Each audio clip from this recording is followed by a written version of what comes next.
Il centrodestra a Sora non ha raggiunto l'accordo con nessuno dei due candidati a sindaco in vista del ballottaggio di domenica e lunedì. Lo ha comunicato ufficialmente il candidato sindaco Federico Altobelli durante una conferenza stampa. I partiti di centrodestra, che nelle elezioni del 3 e 4 ottobre hanno totalizzato il 22,29% delle preferenze con 3.599 voti, avevano incaricato Federico Altobelli di incontrare entrambi i candidati al ballottaggio, ma da questi incontri non è stato raggiunto nessun accordo.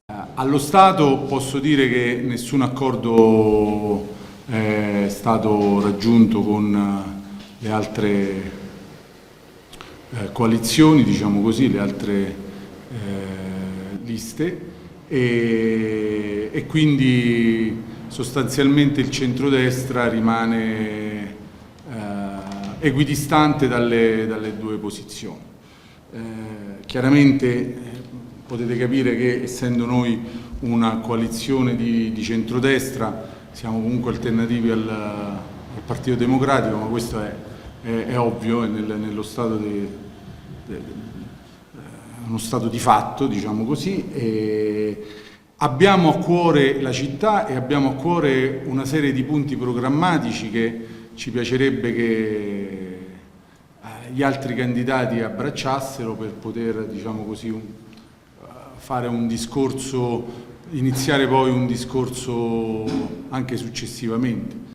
Il centrodestra rimane equidistante dalle due posizioni, ma Federico Altobelli durante l'incontro con la stampa ha ribadito alcuni punti importanti per la città di Sora, che spera possano essere accolti e realizzati da chi vincerà le prossime elezioni.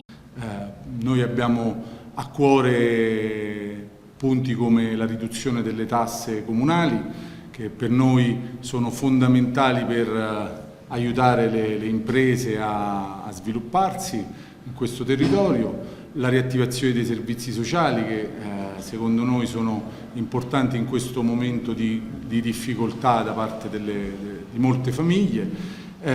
Io ho un progetto a cui sono molto legato, che è il referendum deliberativo, che è un'idea che ho lanciato in campagna elettorale e mi piacerebbe che venisse poi portato avanti anche successivamente con l'introduzione nello statuto comunale. E un altro a breve termine è la salvezza dell'ufficio del giudice di pace, che purtroppo è in grave pericolo e la perdita di questo ufficio costituirebbe un'altra grave perdita della città di Sora, dopo averne avute tante.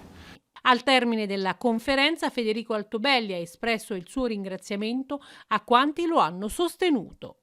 Voglio continuare a ringraziare tutti coloro che mi hanno dato fiducia e mi hanno dato il loro sostegno, il voto, perché sono stati tanti e li ringrazio perché hanno creduto